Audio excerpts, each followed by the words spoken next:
ಗಡಿ ಭದ್ರತೆಯ ವಿಷಯದಲ್ಲಿ ಪರಸ್ಪರ ಸಹಕಾರ ನೀಡಲು ಭಾರತ ಹಾಗೂ ನೇಪಾಳದ ನಡುವೆ ಮಹತ್ವದ ಒಪ್ಪಂದ ಮಾಡಿಕೊಳ್ಳಲಾಗಿದೆ. ನಿನ್ನೆ ದೆಹಲಿಯಲ್ಲಿನ ವಿದೇಶಾಂಗ ಸಚಿವ ಡಾಕ್ಟರ್ ಎಸ್ ಜಯಶಂಕರ್ ನೇಪಾಳದ ತಮ್ಮ ಸಹವರ್ತಿ ಶಿಶಿರ್ ಕನಾಲ್ ಅವರೊಂದಿಗೆ ಮಹತ್ವದ ಸಭೆ ನಡೆಸಿದರು. ಸಭೆಯಲ್ಲಿ ಉಭಯ ದೇಶಗಳ ವಿದೇಶಾಂಗ ಸಚಿವಾಲಯದ ಉನ್ನತಾಧಿಕಾರಿಗಳು ಪಾಲ್ಗೊಂಡಿದ್ದರು.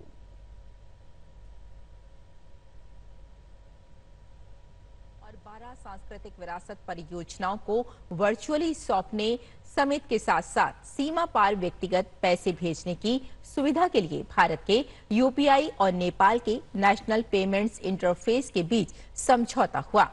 नेपाल के लिए वॉइस फर्स्ट भाषा अनुवाद प्लेटफॉर्म के लिए डिजिटल इंडिया भाषिणी और काठमांडू विश्वविद्यालय के बीच एमओयू का भी आदान प्रदान हुआ. ಬಳಿಕ ಡಾಕ್ಟರ್ ಎಸ್ ಜಯಶಂಕರ್ ಭಾರತ ತನ್ನ ನೆರೆಯ ದೇಶಗಳೊಂದಿಗೆ ಉತ್ತಮ ಬಾಂಧವ್ಯ ಹಾಗೂ ಸಹಕಾರವನ್ನು ಮುಂದುವರಿಸಲು ಸದಾ ಉತ್ಸುಕವಾಗಿದೆ. ಪರಸ್ಪರ ಸಹಕಾರದ ಮೂಲಕ ಉಭಯ ದೇಶಗಳ ಸರ್ವಾಂಗೀಣ ಅಭಿವೃದ್ಧಿ ಸಾಧ್ಯವಾಗುತ್ತದೆ.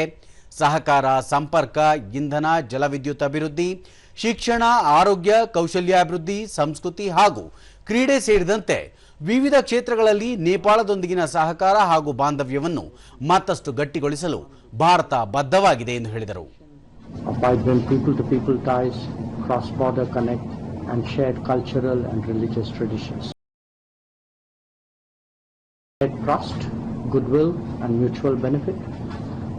And our bilateral ties have steadily developed in areas like trade, commerce, investment, energy, development cooperation, education, disaster response, and culture. But today we have an opportunity to also take it forward in many other areas, in newer domains like startups, AI, information technology, renewable energy, and others. Shishir ಕನಾಲ್ Bharat ನೇಪಾಳದ ಪ್ರಮುಖ ಪಾಲುದಾರ ರಾಷ್ಟ್ರವಾಗಿದ್ದು, ನೇಪಾಳ ತನ್ನೆಲ್ಲ ವ್ಯಾಪಾರ ವ್ಯವಹಾರಗಳಲ್ಲಿ ಭಾರತಕ್ಕೆ ಹೆಚ್ಚಿನ ಆದ್ಯತೆ ನೀಡುತ್ತಿದೆ. ಪಶ್ಚಿಮ ಏಷ್ಯಾದ ಬಿಕ್ಕಟ್ಟಿನ ನಡುವೆಯೂ ಭಾರತ ನೇಪಾಳಕ್ಕೆ ಇಂಧನ ಹಾಗೂ ರಸಗೊಬ್ಬರಗಳನ್ನು ಪೂರೈಕೆ ಮಾಡಿ ನೆರವು ನೀಡುತ್ತಿದೆ ಎಂದು ತಿಳಿಸಿದರು.